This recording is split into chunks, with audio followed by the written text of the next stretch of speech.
menjajah Indonesia. Jepang itu lemah ya? Sebentar bagi sejarah, tapi selamanya bagi yang menjalani. Ra, biar nenek tunjukkan padamu bagaimana matahari itu pertama kali terbit di tanah kita.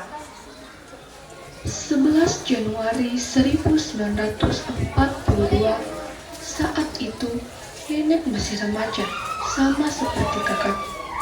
Nenek tinggal di Bogor atau yang dulunya dikenal Buitenzo.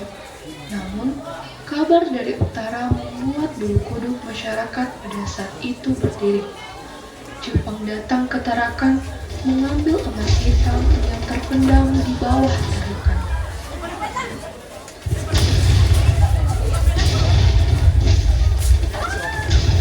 Kita sudah tidak mampu melawan mereka.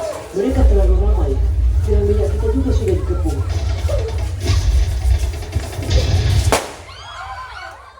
Beneran?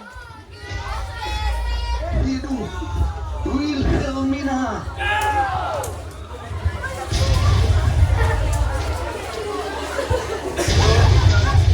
Tahun 1941, Hindia Belanda masih berada di bawah pemerintahan kolonial yang stabil, meski ketidakadilan mengikuti. Namun, dunia luar merasakan hal yang berbeda. Dunia sedang terbakar. Jepang, negara industri yang sedang kekurangan minyak, bergerak cepat menuju Asia Pasifik. Hindia Belanda dan pasukan sekutu tidak sadar Kekaisaran Merah itu sedang mengincar mereka. Tak kenal maka tak sayang. Hai, aku Melati. Aku adalah seorang petani yang bekerja di perkebunan kopi. Aku tinggal bersama ayahku yang juga bekerja di perkebunan tersebut. Perkebunan ini dimiliki oleh seorang tuan tanah Belanda, Ibu Tenzo.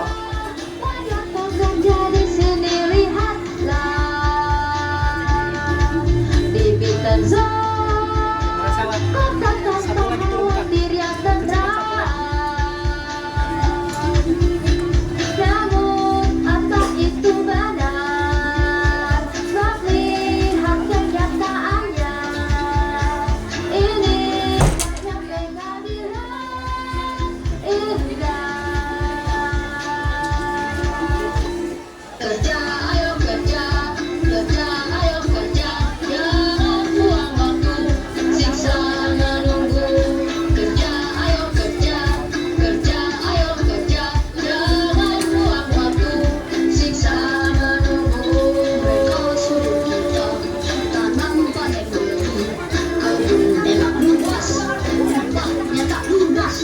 Lelah kami lelah, tak pernah begini, tapi apa daya, tak mampu melawan. Kerja, ayo kerja, kerja, ayo kerja, jangan buang waktu, siksa menunggu. Kerja, ayo kerja. Tidak boleh pakai bahasa kita di sini.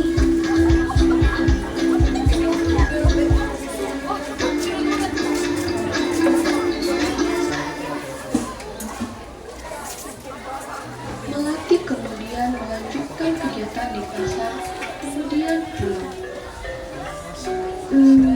Ayah, di pasar tadi orang-orang berbicara hal aneh. Mereka bilang ada orang-orang pendek yang mengalahkan kapal-kapal besar di Laut Utara. Benarkah itu? Kabar itu sudah sampai ke kebun sejak pagi. Mereka bilang Jepang sudah mendarat di Tarakan. Berita jatuhnya Kalimantan merayap seperti racun ke jantung Pulau Jawa. Di Buitenzo, udara yang sejuk tiba-tiba terasa mencekik. Tak ada gunanya kalian membicarakan kabar angin itu. Kerjakan saja tugas kalian. Baik, Tuan. Kedua orang tuaku dan aku segera melanjutkan pekerjaan kami di perkebunan kopi milik Tuan Belanda itu. Namun, hatiku tak juga tenang. Mendengar berita kedatangan Jepang tersebut terus membuat rasa ingin tahuku terbakar. Februari 1942, Kekaisaran Merah tersebut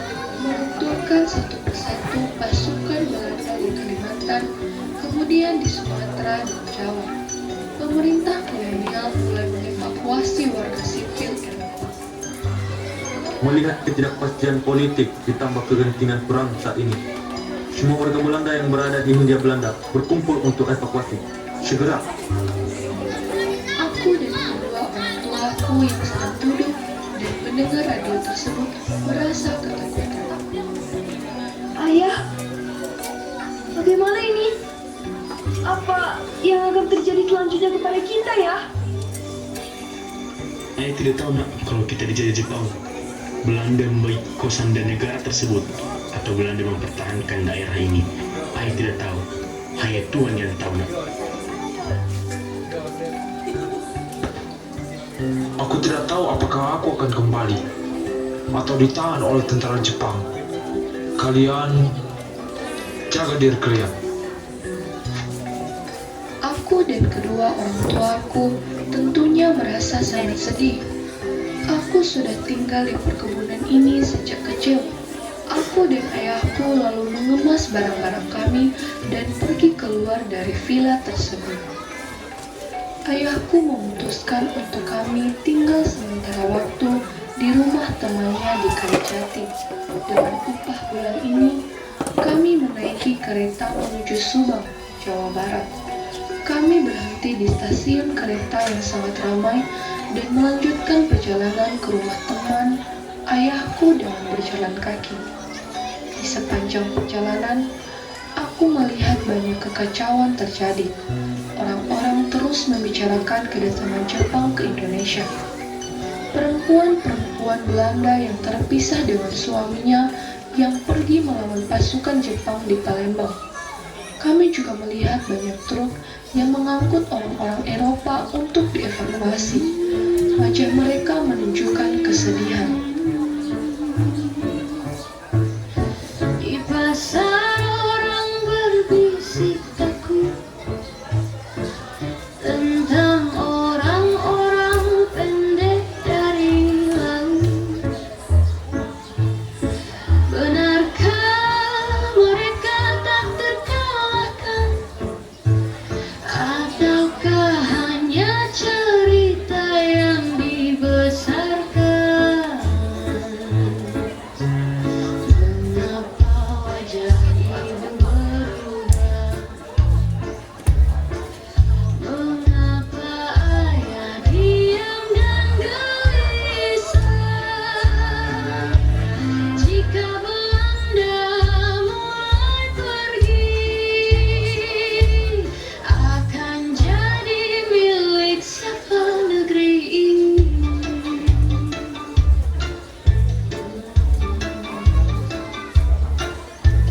Radio berbunyi seperti peringatan, suara dingin tentang evakuasi. Kami sampai di rumah teman ayahku.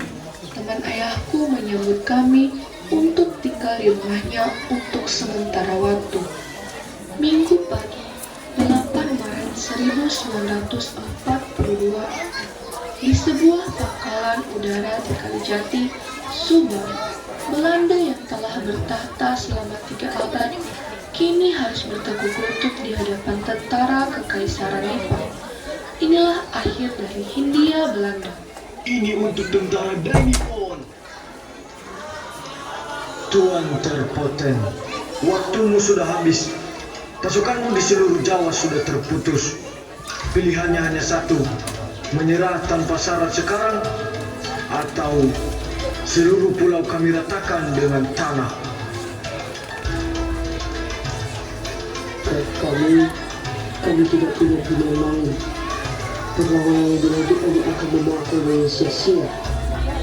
Saya atas nama pemerintah Hindia Belanda menyatakan menyerah tanpa syarat kepada tentara ke-16 Jepang.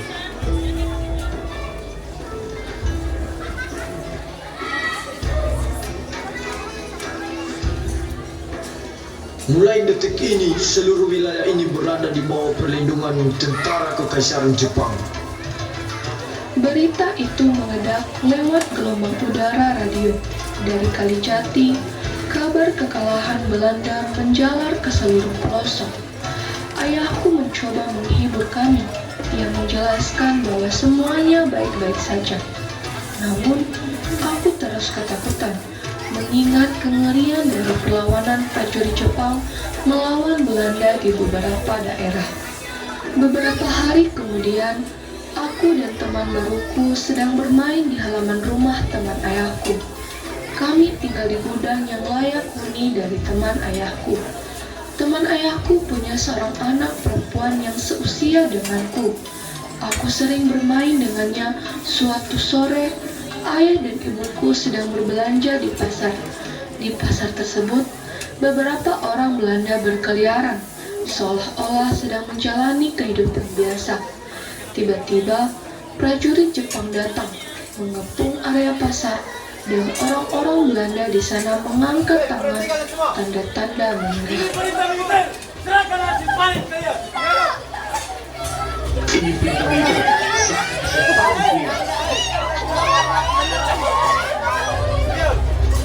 Jangan tuan, ini untuk anak saya.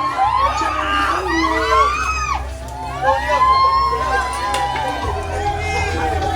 Dewi, ya Tuhan, Dewi. Ibu meninggal tepat saat Belanda menyerah. Ayah terduduk lemas. Di hari itu, kami tahu penjajah baru ini tidak membawa damai. Mereka membawa badai yang lebih hebat. Pejabat Jepang menunjuk seorang pegawai pribumi untuk menerjemahkan pidatonya. Asia wa Asia-jin no tame ni aru. Asia untuk orang Asia. Nihon wa ani de aru. Indonesia wa ototo de aru. Jepang adalah saudara tua dan Indonesia adalah saudara muda.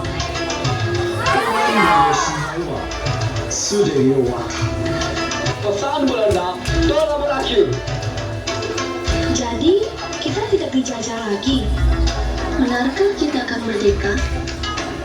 Apakah kami bebas menentukan nasib sendiri? その通りだ。日本の勝利のために協力せよ。そうすれば共に繁栄する。 Bantulah Jepang meraih kemenangan, maka kita akan makmur bersama. Setelah Belanda pergi, suasana berubah aneh herat. Jepang tiba-tiba memakan berlaku baik, seolah-olah sedang melakonkan protagonis di sebuah cerita. Mereka menyebut diri mereka saudara tua. Mereka bilang mereka datang untuk menyelamatkan kita dari bangsa barat. Inilah masa di mana janji-janji manis mulai tersebar di seluruh Nusantara. Di daerah tempat tinggal tersebut, kami memiliki seorang tetangga yang akrab dipanggil Pak Maman. Suatu hari, ia mengumpulkan kami. Warga, hapus air mata kalian. Lihat ini, Jepang adalah pelindung Asia. Jepang adalah pemimpin Asia. Jepang adalah cahaya Asia.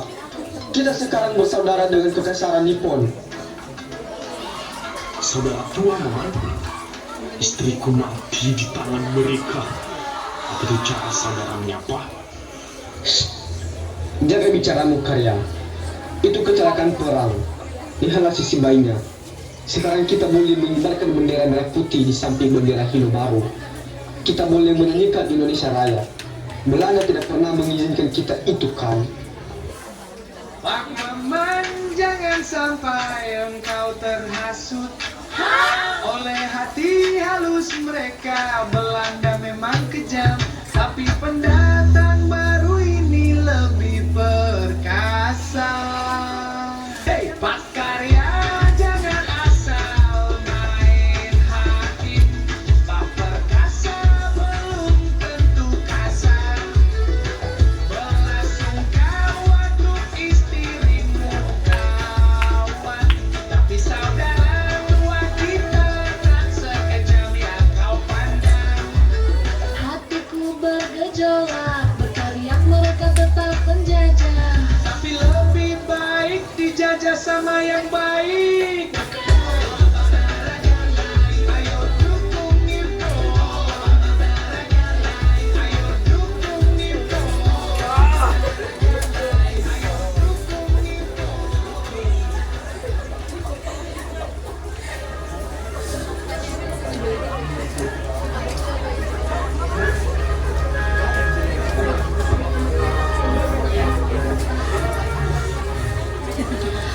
Jepang mulai menghapus segala hal yang berbau barat. Nama Batavia diganti menjadi Jakarta. Kalender Masehi di ruang diganti dengan tahun Sumera. Bahkan jam di dinding harus mengikuti waktu Tokyo. Mereka ingin kita lupa pada sejarah lama dan mulai hidup sebagai abdi kekaisaran. Melati, mulai besok tidak ada lagi bahasa Belanda di sekolah. Semua harus belajar bahasa Jepang. Kita adalah bangsa Asia yang satu. Mendengar hal itu, aku hanya tertawa kecil. Tak hanya bahasa, budaya juga mulai tergantikan. Setiap pagi, kami harus berkumpul untuk melakukan seikirei. Tahun 1943, angin perang di Pasifik mulai berbalik. Jepang mulai terdesak oleh serangan balik sekutu. Saudara tua kini mulai menagih bakti. Mereka membutuhkan lebih dari sekedar sorak-sorai propaganda. Mereka membutuhkan tenaga, keringat, dan nyawa rakyat Indonesia untuk mempertahankan benteng-benteng mereka.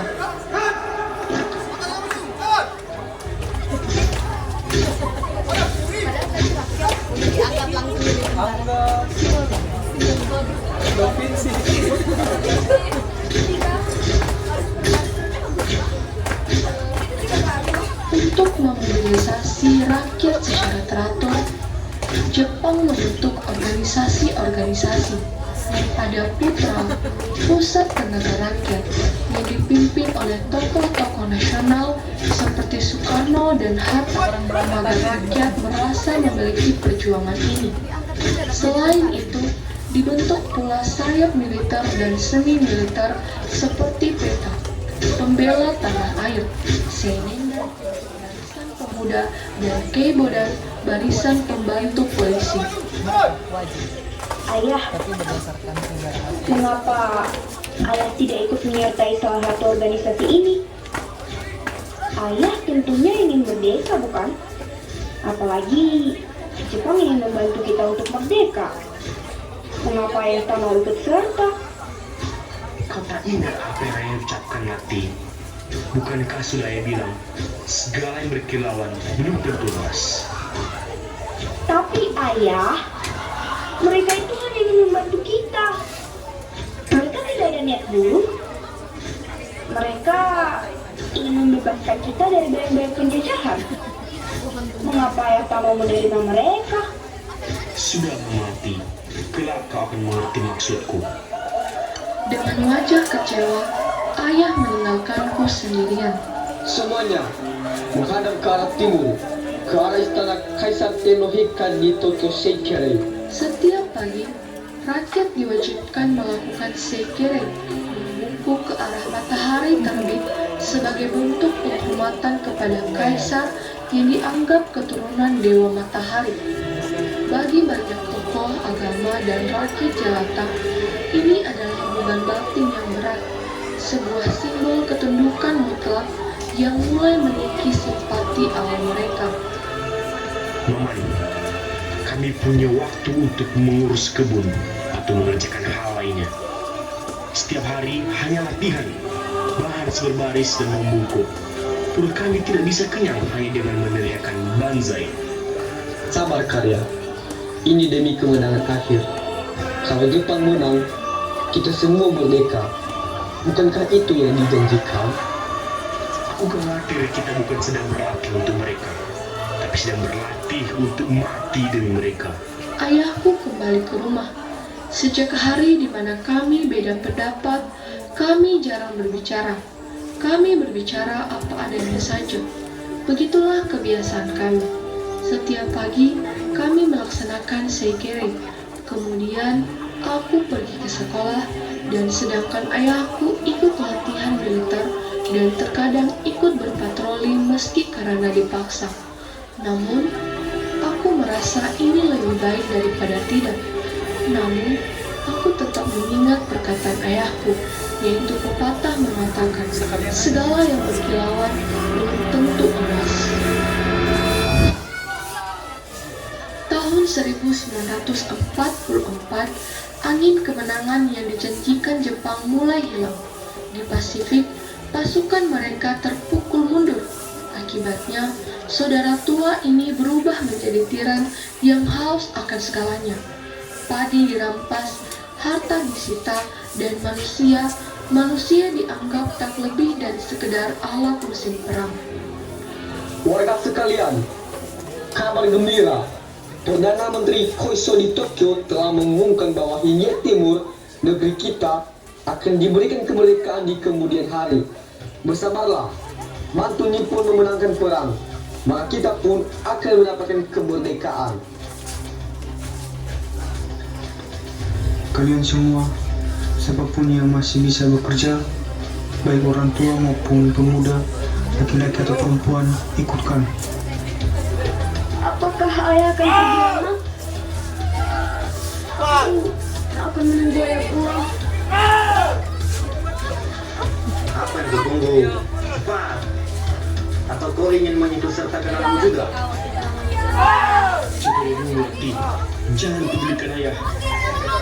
Aku maksud ayah. Bukankah ayah akan kembali dengan kemerdekaan? Itu kan yang mereka janjikan. Janji Koiso, sebuah janji kemerdekaan di masa depan yang diberikan untuk meluluhkan hati pribumi demi membantu Jepang yang kian terdesak. Namun realitanya, janji itu dibayar dengan penderitaan yang tak terlukiskan. Satu lagi, jangan terlihat mencolok. Gunakan arang pada wajahmu dan pakailah pakaian yang tidak menarik. Dengan begitu, mereka tidak akan tertarik untuk menjadikanmu jugun ianfu bagi mereka. Aku dulu percaya mereka. Aku pikir mereka akan membebaskan kita. Tapi sekarang aku tahu, kita hanyalah alat. Hei perempuan, serahkan segala yang kau punya. Aku tidak punya apapun untuk diberikan, Tuan.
Mula-mula, suasana sidang sangat alot. Semua orang punya pendapat berbeda tentang dasar negara. Hingga tibalah tanggal 1 Juni 1945. Soekarno berdiri menyatukan semua perbedaan itu. Dasar itu tidak boleh memecah kita. Saya usulkan 5 prinsip. Kebangsaan, internasionalisme, mufakat, kesejahteraan, dan ketuhanan. Saya namakan ini Pancasila. Pancasila barulah susunan awal. Untuk mematangkannya, dibentuklah Panitia 9. Disinilah ketegangan antara golongan agama dan nasionalis disatukan. Kita saksikan momen 22 Juni 1945 saat Piagam Jakarta lahir sebagai jalan tengah. Satu bom atom dijatuhkan di Hiroshima 6 Agustus 1945. Tapi Jepang masih belum menyerah. Maka 3 hari kemudian, 9 Agustus 1945, bom kedua jatuh di Nagasaki. Tanggal 15 Agustus 1945, Kaisar Hirohito mengumumkan Jepang menyerah tanpa syarat kepada sekutu. Terjadilah kekosongan kekuasaan di Nusantara. Jepang sudah kalah, tapi sekutu belum datang. Akhirnya mereka menyerah. Mereka tumbang. Ini kesempatan kita. Begitulah ceritanya, Ra. Bom atom itu telah melumpuhkan raksasa Asia. Jepang runtuh dalam alam. Tanah air kita, udara mendidih. Jepang sudah kalah, tapi kita belum merdeka. Sejarah tersebut berada di titik paling genting antara kegelapan atau fajar yang menyingsing. Aku akan menemukannya, Nek. Aku akan mengingat. Aku berjanji.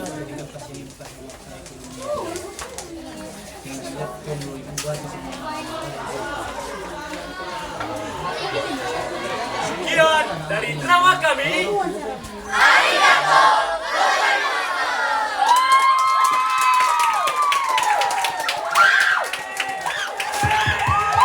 Oke, terima kasih 11 buah. Oke. Ya. Untuk feedbacknya saya akan berikan setelah semuanya tampil. Oke ya. Jadi sekarang minta tolong 11 buah pastikan ini sudah rapi ya. Dan kelas 11-1 sudah boleh persiapan, Nak. Kalau mau minum silakan ambil minum. Yang mau ke toilet segera ke toilet selagi persiapan 11-1.